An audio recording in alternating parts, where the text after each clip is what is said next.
सामाजिक चेतना मंच के माध्यम से 12 वर्षों के अंदर एनडीए सरकार ने, जो मोदी जी के नेतृत्व में चल रही है, भारत के प्रधानमंत्री के नेतृत्व में चल रही है, जो कार्य किया है, सकारात्मक कार्य हुए हैं।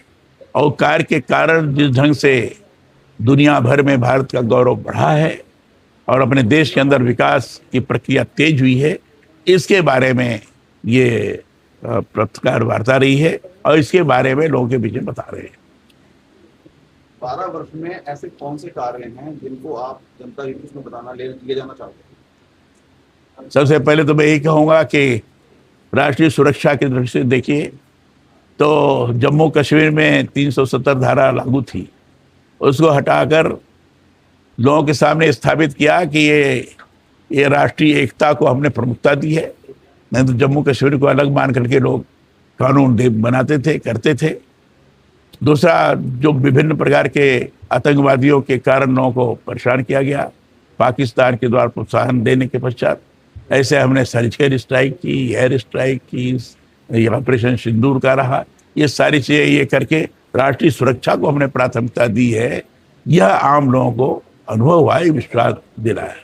साथ ही साथ जिस प्रकार के ये आपके सांस्कृतिक धरोहर के रूप में राम मंदिर का निर्माण, सांस्कृतिक पुनर्जागरण, काशी विश्वनाथ का विशेष कॉरिडोर या महाकाल का विशेष कॉरिडोर, तो सनातन को भी आगे बढ़ाने की दृष्टि से निरंतर प्रयास किया है ताकि आम आदमी के मन के अंदर जो आस्था का अभाव सनातन के प्रति है उसको और पुष्ट मिले, आगे बढ़े।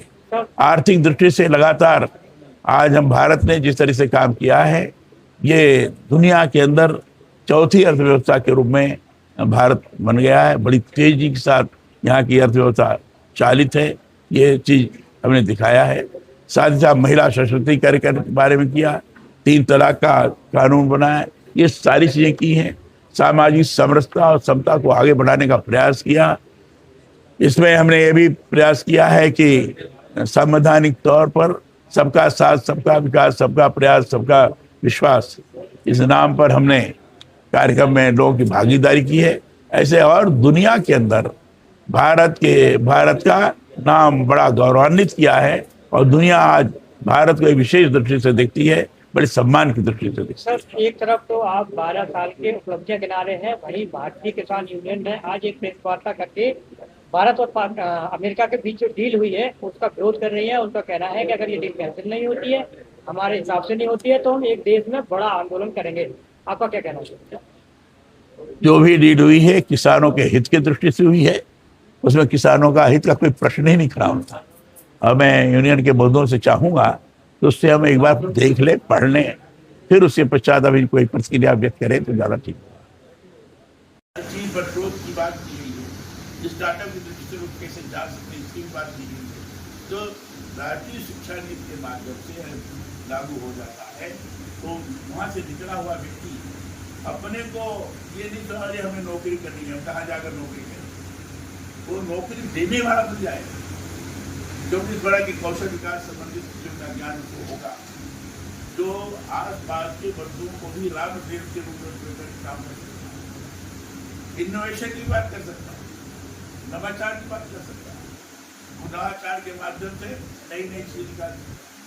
और इसलिए इस शिक्षा नीति के माध्यम से वो नौकरी देने वाला बनेगा, एक ऐसी स्थिति का निर्माण हो रहा है। ये ज्ञान परंपरा को आगे बढ़ाने की कोशिश की जाएगी, अधिक से अधिक मातृभाषा का भी प्रयोग हो, दूसरी भाषाओं का भी अच्छा ज्ञान, नवाचार के दृष्टि लोग कुछ कर सकें, ये सारी चीज़ें हैं। कहा गया है कि यदि अधोसंरचना विकसित भारत का शरीर है तो शिक्षा विकसित